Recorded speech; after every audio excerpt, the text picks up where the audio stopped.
जंतर मंतर और दूसरी जगहों पर जो प्रदर्शन हुए नीट पेपर लीक को लेकर के, उस प्रदर्शन कर रहे छात्रों पर पुलिस की ओर से पैलेट गन के इस्तेमाल के खिलाफ याचिका पर सुप्रीम कोर्ट में सुनवाई शुरू हो चुकी है। सुप्रीम कोर्ट में सुनवाई हो रही है पैलेट गन के इस्तेमाल के खिलाफ जो याचिका दायर हुई है उस याचिका को लेकर। हालांकि दिल्ली पुलिस अब तक पैलेट गन के इस्तेमाल से बार बार इनकार करती रही है। पैलेट गन इस्तेमाल के लिए एक प्रोटोकॉल होता है, सुप्रीम कोर्ट ने वही प्रोटोकॉल दिल्ली पुलिस को याद दिलाया है। हालांकि दिल्ली पुलिस बार बार ये कहती आई है कि उन्होंने पैलेट गन का इस्तेमाल प्रदर्शनकारियों को रोकने के लिए नहीं किया। हालांकि दिल्ली पुलिस के जो डीसीपी हैं राजा भाटिया, उनके आदेश पर पैलेट गन चलाई गई, इस तरह के आरोप लगते रहे हैं। बहुत से ऐसे दस्तावेज हैं जिनके आधार पर इन आरोपों की पुष्टि बार बार होती रही। सुप्रीम कोर्ट का कहना है कि पूरी तरह से बैन की मांग जो है वो जायज़ है या नहीं, इस पर आगे चलकर सुनवाई होती रहेगी। हमारे साथ अरविंद जुड़ गए, सीधे अरविंद का रुख करते हैं। अरविंद, सुनवाई शुरू हो चुकी है और अभी तक क्या अपडेट्स हैं जो आपके पास सामने आए हैं? देखिए, इस मामले में अभी तक याचिकाकर्ता की तरफ से जो वरिष्ठ वकील है वृंदा ग्रोवर, उन्होंने अपनी बात रखी है। सरकार की तरफ से एसजी तुषार मेहता ने अपनी बात रखी है और कोर्ट की कुछ शुरुआती टिप्पणियां इस मामले को लेकर के सामने आई हैं। इस मामले में जस्टिस बागची की एक अहम टिप्पणी आई है। उनका ये कहना है कि कुछ असाधारण परिस्थितियों में जब एक्स्ट्रा ऑर्डिनरी सिचुएशन हो तब जांच एजेंसियां, तब जो लॉ एनफोर्समेंट एजेंसी हैं वो पैलेट गन का इस्तेमाल कर सकती हैं। और अगर आप चाहती हैं कि पैलेट गन के इस्तेमाल पर ही रोक लगे तो फिर आपको इन नियमों को ही पूरी तरीके से चुनौती देनी होगी।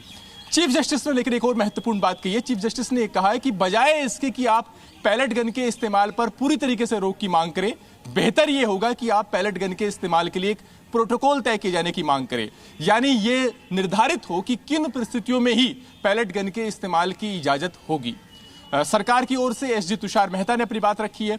उनका यह कहना है कि जहां तक शांतिपूर्ण विरोध प्रदर्शन की बात है, ये अपने आप में एक मौलिक अधिकार है। ये मौलिक अधिकार किसी से छीना नहीं जा सकता। सरकार इस बात से पूरी तरीके से सहमत है। लेकिन जरूरी परिस्थितियों में, एक्स्ट्रा ऑर्डिनरी सिचुएशन में सरकार पैलेट गन का इस्तेमाल कर सकती है, पुलिस पैलेट गन का इस्तेमाल कर सकती है। और ऐसे में ये देखना अहम होगा कि प्रोटोकॉल के तहत किन परिस्थितियों में पैलेट गन के इस्तेमाल की इजाजत हो।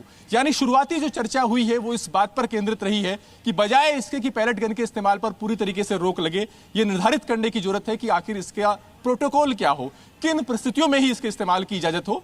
बहरहाल कोर्ट के सुझाव के मुताबिक याचिकाकर्ता ने यह कहा है कि वो नए सिरे से अपनी अर्जी दाखिल करेंगी और जो कुछ कोर्ट के सुझाव दिए गए हैं उसके मद्देनजर अपनी याचिका में संशोधन करके उन्हीं मांगों को कोर्ट में प्रमुखता से रखेंगी। तो अभी इस मामले पर आगे कोर्ट में लंबा जिरह होगी और कोर्ट इस दिशा में आगे बढ़ रहा है कि बजाय पैलेट गन के इस्तेमाल पर पूरी तरीके से रोक लगने की एक प्रोटोकॉल तय होना चाहिए ताकि निर्धारित हो सके। आप मेरे साथ लगातार बने रहिए। इसी बीच एक बड़ी अपडेट दर्शकों को बता दें कि पैलेट गन मामले पर सुप्रीम कोर्ट में सुनवाई हो रही है और पैलेट गन के इस्तेमाल के खिलाफ ये सुनवाई हो रही है, जिसमें सीजेआई की ओर से, जस्टिस बागची की ओर से जो कहा गया वो मेरे सहयोगी अरविंद लगातार बता रहे थे कि कैसे सुप्रीम कोर्ट ने कहा कि पैलेट गन पर प्रतिबंध की बजाय पैलेट गन के इस्तेमाल के लिए एक प्रोटोकॉल होना चाहिए। प्रोटोकॉल को लेकर के उन्होंने बात बताई है। पैलेट गन मामले पर सुप्रीम कोर्ट में सुनवाई हो रही है और अब नए सिरे से याचिका दाखिल करने को लेकर भी अपडेट अरविंद ने थोड़ी देर पहले साझा की है कि हो सकता है कि आने वाले समय में इस पूरे मुद्दे पर बातचीत हो। अरविंद मेरे साथ लगातार जुड़े हुए हैं। अरविंद, इन जानकारियों के लिए जो आपने अभी साझा की उसके लिए बहुत बहुत शुक्रिया।